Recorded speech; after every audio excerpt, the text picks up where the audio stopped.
Alaykum assalom shogird. Ijtimoiy tarmoqlardan yana bitta shogirdimizdan savol kelib tushibdi. Bu yoshlarimiz juda qiziq mazmundagi savollarni jo'natmoqda ijtimoiy tarmoqlardan. Ertalabdan shu qanday javob qilsam ekan deya o'ylarda yuribman ertalabdan. Hozir mana ibodatimizni qilib chiqdik. Bundan bir 20 yilcha oldin Dale Carnegie'ning kitobida o'qigan joyi bor edi. Shu joydan sizga javob bersam, 2005-yilda adashmasam, o'sha kitobni qo'limga birinchi marta olib o'qiganimda. O'zbek tilida edi o'sha kitob.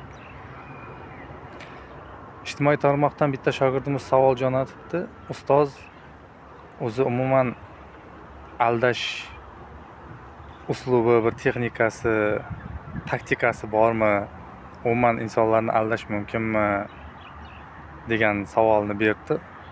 Men ko'proq shu aldab qo'yaman, yolg'on ishlatib qo'yaman va o'sha yolg'onimni oshkora bo'lib qolishidan qo'rqqanimdan yolg'onni ustiga yana yolg'on ishlataman.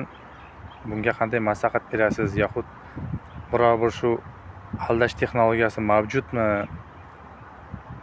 Ertaga shu yolg'onim oshkora bo'lgan holatda ham men oqlangidek bir uslublari bormi? Mazmunidagi savolni jo'natgan ekan. Agar hurmatli shogirdim shunaqangi texnika bo'lganda ham, shunda texnologiyasi, texnikasi shuni bo'lganda ham uni men o'rganmagan bo'lardim. Agar o'rgangan holatda ham aynan sizga uni o'rgatmagan bo'lardim.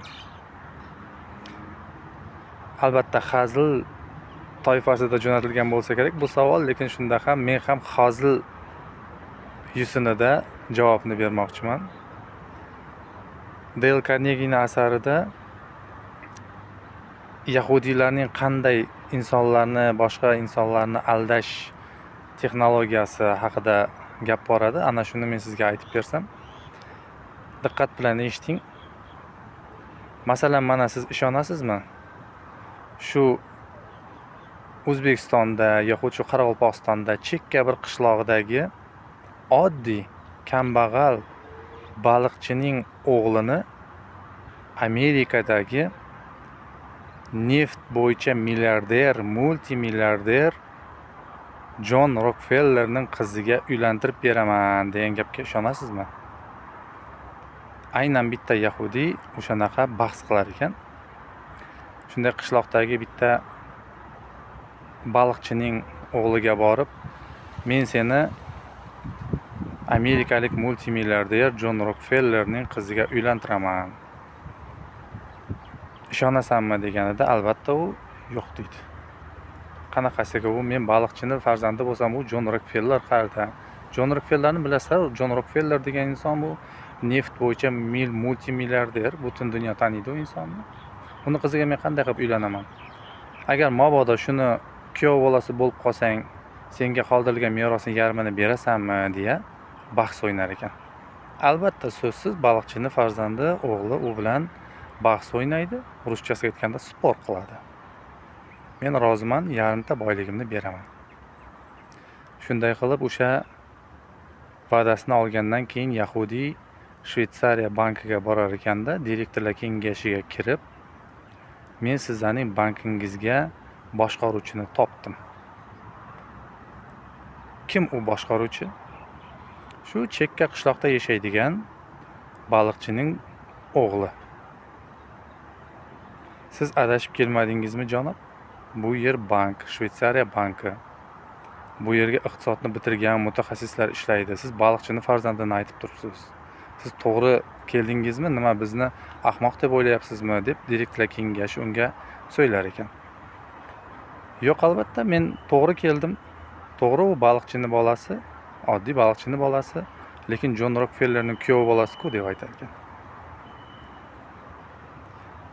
Bankdagi direktorlar kengashi kayfiyati bir taniga o'zgarar ekanda fikridan qaytar ekan. Kimsan John Rockefeller, neftinoy magnatning qiziga uylangan kuyov bolasi bizni bankimizga boshqaruvchi bo'ladigan bo'lsa, juda xo'p ish bo'ladi. Biz rozimiz degan. Bankdagilarning va'dasini olar ekanda, uni bankka rahbar etib qo'yar ekan. Shunda yetib u Amerikaga uchar ekanda, o'sha neft bo'yicha multimilliarder Jon Rokfellerning oldiga borib, "Hurmatli Jon Rokfeller, men sizning qizingiz Lyusiga kuyov topdim." Kim ekan bu kuyov? Shvetsariyadagi bankning boshqaruvchisi.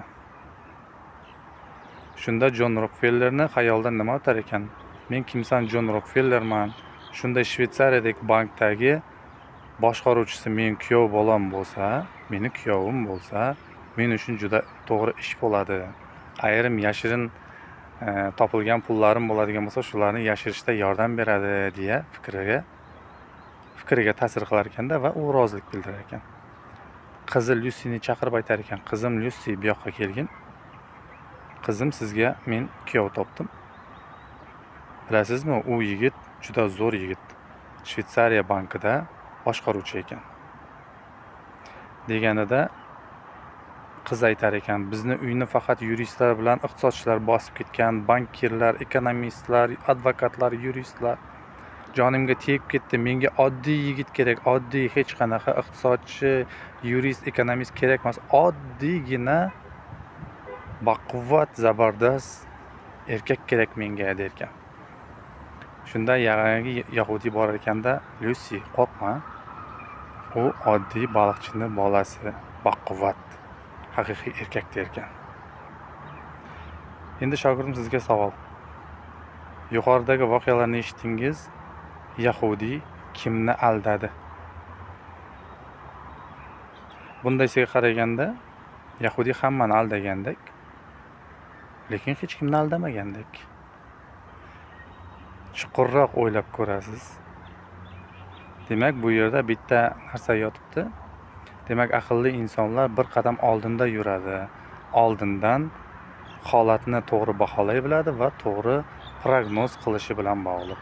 Aynan bizni holatdagi Yahudiy ham oldindan prognoz qila olgan va gapiga ishontira olgan va har bitta aldagan odamiga haqiqatdan shu narsani amalga oshiradi va gapini ustidan chiqqan.